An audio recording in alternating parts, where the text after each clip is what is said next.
Presiden Amerika Serikat, AS, Donald Trump, kembali mengkritik Federal Reserve, The Fed, setelah Bank Sentral hanya memangkas suku bunga acuan sebesar 25 basis poin.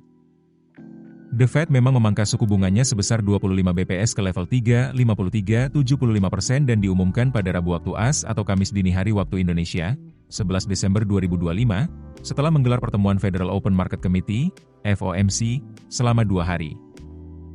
Ini merupakan pemangkasan ketiga sepanjang tahun ini setelah September dan Oktober lalu.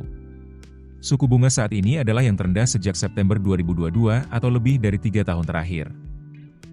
Mengutip CNBC, Trump menilai pemangkasan suku bunga seharusnya bisa lebih tinggi atau 2 kali lipat untuk mendorong pertumbuhan ekonomi Paman Sam. Bahkan Trump, yang sejak lama menekan The Fed agar lebih agresif menurunkan suku bunga, menyebut ketua The Fed Jerome Powell sebagai sosok yang kaku dan menilai langkah pemangkasan kali ini terlalu kecil. Dalam pertemuan dengan para CEO di Gedung Putih, Trump mengungkapkan rencananya mewawancarai mantan gubernur The Fed Kevin Warsh.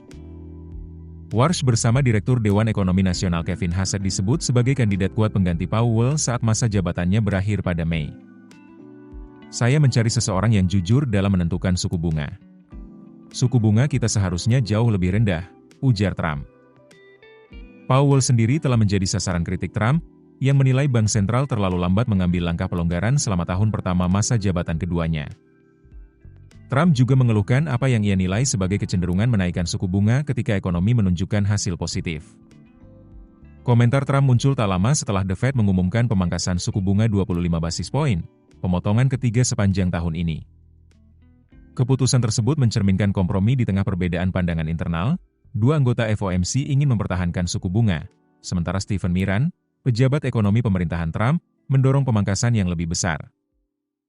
Dalam konferensi pers terpisah, Powell menyebut keputusan pemangkasan itu sebagai pilihan yang cukup ketat yang memberi ruang bagi The Fed untuk melihat bagaimana ekonomi berkembang. Ia juga secara langsung menyinggung tarif impor yang diberlakukan pemerintahan Trump sebagai penyebab inflasi yang sedikit meningkat. Download aplikasi Kontan sekarang di App Store atau Play Store. Keputusan bisnis terbaik datang dari data, bukan tebakan. Mudah berlangganan Business Insight dengan subscribe with Google.